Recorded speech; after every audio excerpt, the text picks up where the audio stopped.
પહેલગામમાં આતંકી હુમલાને લઈને સૌથી મોટા સમાચાર સામે આવ્યા છે। આતંકવાદી હુમલામાં 3 ગુજરાતી સહિત 27 લોકોના મોત નીપજ્યા। ભાવનગરના પિતા પુત્રનું આતંકી હુમલામાં મોત થયું છે। તો બીજી તરફ ભાવનગરના સુમિત પરમાર અને યતીશ પરમારનું મોત થયું છે। તો સુરતના પણ શૈલેષ કળથિયાનું આતંકી હુમલામાં મોત નીપજ્યું। ઇજાગ્રસ્ત 2 ગુજરાતી સહિત કુલ 17 લોકો સારવાર હેઠળ છે। આતંકવાદી હુમલામાં 3 ગુજરાતી સહિત 27 લોકોના મોત થયા છે। જમ્મુ કાશ્મીરના પહેલગામમાં ગઈકાલે આતંકી હુમલો કરવામાં આવ્યો હતો। બપોરે આતંકી હુમલાની જે ઘટના બની હતી તેમાં 3 ગુજરાતીઓના મોત થયા છે। તો 2 લોકો છે તે ભાવનગરના છે અને જેમાં એક યુવક છે તે સુરતના રહેવાસી હોવાનું સામે આવ્યું છે। જે આતંકી હુમલો કરવામાં આવ્યો હતો। અનેક લોકોએ પોતાનો જીવ ગુમાવ્યો છે। હાલ ત્યાં સુરક્ષામાં પણ વધારો કરવામાં આવ્યો છે। આતંકવાદી હુમલામાં 3 ગુજરાતી સહિત 27ના મોત નીપજ્યા। ભાવનગરના પિતા પુત્રનું આતંકી હુમલામાં મોત નીપજ્યું।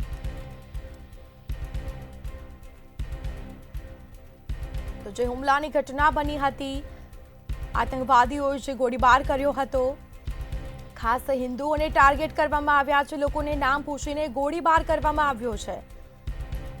તાત્કાલિક હાલ ઉચ્ચ સ્તરીય બેઠક કરવામાં આવી છે। જે ગઈકાલે હુમલાની ઘટના બની હતી। પીએમ મોદી સાઉદી અરેબિયાના પ્રવાસે હતા, ત્યાંથી તેઓ પાછા ફર્યા અને તાત્કાલિક દિલ્હી એરપોર્ટ ઉપર ઉચ્ચ સ્તરીય બેઠક મળી। સંવાદદાતા અનિતા પરમાર ન્યૂઝરૂમથી લાઈવ જોડાઈ ચૂક્યા છે। જે અનિતા, ગઈકાલે જમ્મુ કાશ્મીરમાં આતંકી હુમલો થયો, 3 લોકો છે તેઓએ પોતાનો જીવ ગુમાવ્યો છે। અત્યાર સુધી 25થી વધુ લોકોના મોત પણ થયા છે અને બેઠક પણ મળી રહી છે। શું વિગત? જી સ્મિતા, ગઈકાલે જમ્મુ કાશ્મીરમાં જે આતંકવાદી હુમલો થયો, આજે હુમલો થયો છે તેમાં 3 જેટલા ગુજરાતીઓના મોત થયા છે। અત્યાર સુધીમાં જો વાત કરવામાં આવે તો જો મોતનો આંકડો જે છે તે 26થી પણ વધારે આગળ પહોંચી ચૂક્યો છે। એટલે કે અત્યાર સુધીમાં 27 જેટલા લોકોના મોત આ હુમલામાં થયા છે। મહત્વનું એ છે કે 3 જેટલા ગુજરાતીઓ જે અહીંયાથી ત્યાં ટુરિસ્ટ તરીકે ગયા હતા, ફરવા માટે જઈને ગયા હતા, એ લોકોના મોત થયા છે। ખાસ જો વાત કરવામાં આવે તો આજે આતંકવાદીઓએ હુમલો કર્યો તે લોકો સુરક્ષા દળના જવાનો હોવાનું કહીને ત્યારબાદ ટુરિસ્ટોને તે લોકોએ ટાર્ગેટ કર્યો। 3 જેટલા ગુજરાતીઓ, જેમાં ખાસ ભાવનગરના એક પિતા પુત્ર અને સુરતના એક યુવાનનું જે મોત થયું છે। ભાવનગરના જે પિતા પુત્ર છે તેમણે પોતાના પરિવાર સાથે મોરારી બાપુની કથા સાંભળવા માટે થઈને 20 દિવસના પ્રવાસ માટે જમ્મુ કાશ્મીર ગયા હતા અને આજે આતંકવાદી હુમલામાં તેમના મોત થયા છે। તેમના જે આ ભાવનગરના ગુમ પિતા પુત્ર જે છે તેમના મોત થયા છે। તેમાં તેમના જે વાઇફ હતા કાજલબેન, તેમણે સહી સલામત મળી આવ્યા છે, પરંતુ આ જે પિતા પુત્ર જે છે તેમના આતંકવાદી હુમલામાં મોત થયા છે। ખાસ જો વાત કરવામાં આવે તો સુરતનો એક યુવાન હતો, તે પણ ત્યાં ગાડી ફરવા માટે થઈને ગયો હતો અને તેનું પણ મોત થયું છે। ખાસ જો વાત કરવામાં આવે તો ગઈકાલની જે આજે આખી ઘટના છે, આ ઘટના વિશે વાત કરવામાં આવે તો પુલવામા અટેક બાદ આ સૌથી મોટો આતંકવાદી હુમલો જે છે તે જમ્મુ કાશ્મીરમાં થયો છે અને આ જે હુમલો થયા બાદ અત્યારે હાલ જે ઉચ્ચ સ્તરીય બેઠકો હોય છે તે શરૂ થઈ ગઈ છે।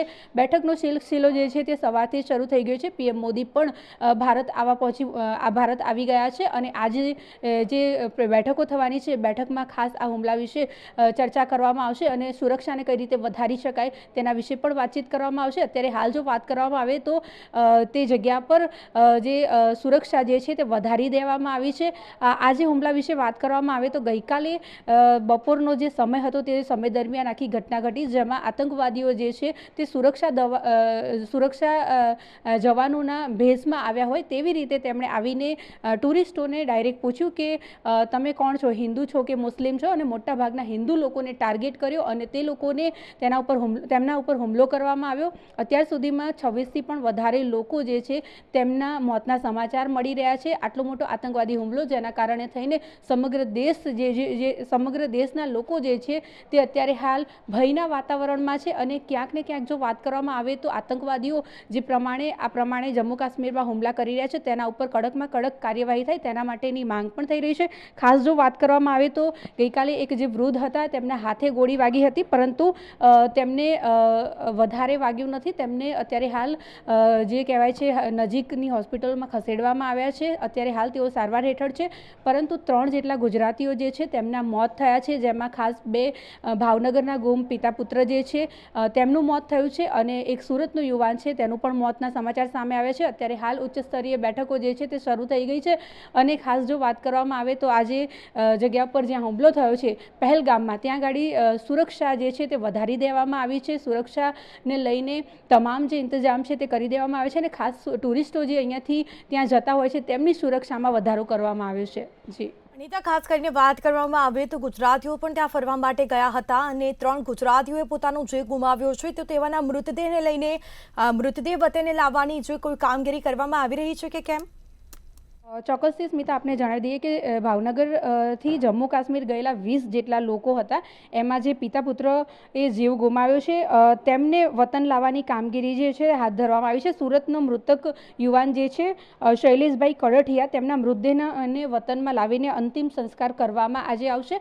ખાસ જો વાત કરવામાં આવે તો આજે તમામ લોકો જે છે તે લોકોની ડેડ બોડી જે છે તેમને અહીંયા વતનમાં લાવવામાં આવશે અને તેમના અંતિમ સંસ્કાર કરવામાં આવશે. પરંતુ હજુ સુધી જો વાત કરવામાં આવે તો 2 ગુજરાતી સહિત કુલ 17 લોકો જે છે તે સારવાર હેઠળ છે. એટલે કે આ બધા લોકો અત્યારે હાલ સારવાર લઈ રહ્યા છે. 17 જેટલા લોકો પણ ઘાયલ થયા છે, તેમની સારવાર થઈ રહી છે અને 3 ગુજરાતીઓના મોતના સમાચાર અત્યાર સુધીમાં સામે આવ્યા છે, જેમાં ભાવનગરના જે 2 પિતા પુત્ર છે તેમને પણ અંતિમ સંસ્કાર માટે થઈને વતનમાં લાવવામાં આવશે અને સુરતનો જે યુવાન છે તેને પણ વતનમાં લાવવામાં આવશે. ખાસ જો વાત કરવામાં આવે તો આખા હુમલાની વાત કરીએ તો પુલવામા અટેક બાદ આ સૌથી મોટો હુમલો જે છે તે કહી શકાય અને હવે તમામ કહેવાય છે કે જે મંત્રીમંડળ ગણના લોકો છે, તમામ લોકો જે છે તે અત્યારે હાલ એક્શન મોડમાં જોવા મળી રહ્યા છે અને ખાસ અત્યારે હાલ જમ્મુ કાશ્મીરમાં આજે ઉચ્ચ સ્તરીય જે બેઠક થવાની છે, પીએમ મોદી પણ નીકળી ચૂક્યા છે અને તેઓ પણ આ બેઠકમાં જોડાશે અને સુરક્ષાને લઈને વધારે કયા ઇંતજામ કરી શકાય તેના માટેની ચર્ચાઓ પણ કરવામાં આવશે. અને આજે આતંકવાદીઓએ જે હુમલો કર્યો છે તે હુમલો કઈ રીતે થયો તેની પહેલાં તો પુષ્ટિ કરવામાં આવશે અને ત્યારબાદ કેટલા લોકોને ટાર્ગેટ કરવામાં આવ્યો. હજુ સુધી તો જો વાત કરવામાં આવે તો 26-27 જેટલો આંકડો સામે આવ્યો છે, પરંતુ વધારે લોકોનો આંકડો પણ સામે આવી શકે છે, કારણ કે દર વર્ષે જમ્મુ અને કાશ્મીરમાં હજારો લોકો જે છે ત્યાં ગાડી ફરવા માટે જઈને જતા હોય છે અને ખાસ આ વખતે પહેલીવાર એવું કહી શકાય કે જ્યારે ટુરિસ્ટોને તેમના નામ પૂછીને ત્યારબાદ તેમની ઉપર હુમલો કરવામાં આવ્યો છે અને મોટા ભાગે જે હિન્દુ લોકો હતા તેમને ટાર્ગેટ કરવામાં આવ્યો છે અને તે લોકોને ગોળી મારીને પતાવી દીધા છે આ લોકોએ. જી આજે જમ્મુ કાશ્મીરના જે પહેલગામમાં જે આખી ઘટના બની છે, આતંકી હુમલો કરવામાં આવ્યો છે, બીજા અન્ય કોઈ ટુરિસ્ટ છે તેઓને કઈ જગ્યાએ ખસેડવામાં આવ્યા છે અને ત્યાંની સુરક્ષાઓમાં પણ હાલ કયા પ્રકારનો વધારો કરવામાં આવ્યો છે, કોઈ માહિતી? ચોક્કસથી સ્મિતા, જેટલા પણ ગુજરાતીઓ હતા અને જેટલા પણ બીજા ટુરિસ્ટ હતા જે લોકો ઉપર હુમલો કરવામાં આવ્યો અને જે લોકોને ઘણા લોકો એવા હતા જે લોકોને ગોળી હાથેથી વાગીને છૂટી ગઈ, થોડું ઘણું જે લોકોને ઈજા થઈ છે તે લોકોને પણ નજીકના જે કેમ્પ હોય છે, મેડિકલ કેમ્પ, ત્યાં ખસેડવામાં આવ્યા છે. અત્યારે હાલ તેઓ સારવાર હેઠળ છે અને હજુ સુધી એવા કોઈ સમાચાર સામે આવ્યા નથી કે આ જે 17 લોકો જે અત્યારે હાલ ઘાયલ છે એમાંથી કેટલા લોકો જે છે તે લોકોને અત્યારે જીવનું જોખમ છે, કારણ કે જે લોકોને નાની મોટી ઈજા થઈ છે તે લોકોની સારવાર થઈ રહી છે.